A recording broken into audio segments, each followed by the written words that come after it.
Nous sommes dans la nuit du 13 janvier. Il est 21h30 et un message retentit sur le Costa Concordia pour annoncer un problème de générateur électrique.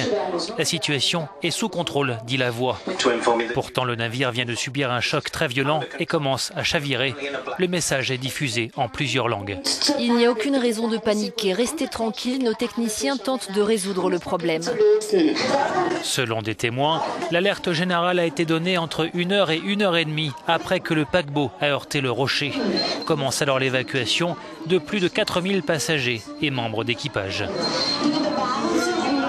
Or, le temps presse et la panique monte à bord du bateau, comme le montre cette vidéo amateur.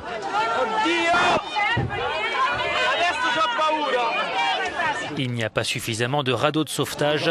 Des passagers se jettent à l'eau en pleine nuit pour tenter de rejoindre le rivage.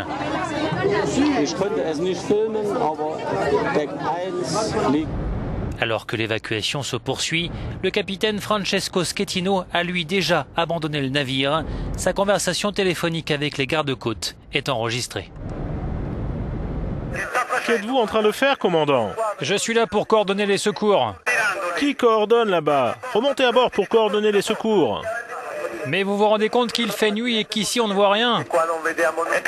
Mais que voulez-vous, Schettino? Rentrez à la maison? Ça fait 1 heure que vous me dites ça. Maintenant, vous allez à bord. À bord!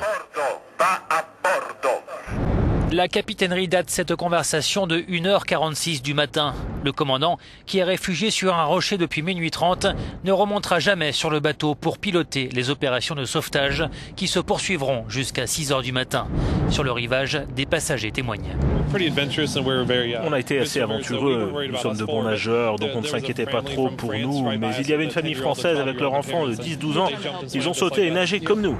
Le dimanche 15 janvier, un couple de jeunes mariés sud-coréens est secouru après être resté coincé durant 30 heures dans sa cabine. D'autres passagers auront moins de chance. Au total, le naufrage du Costa Concordia a fait 32 morts, dont 2 corps qui n'ont jamais été retrouvés. Le navire s'était échoué sur des rochers à seulement quelques dizaines de mètres de l'île de Giglio.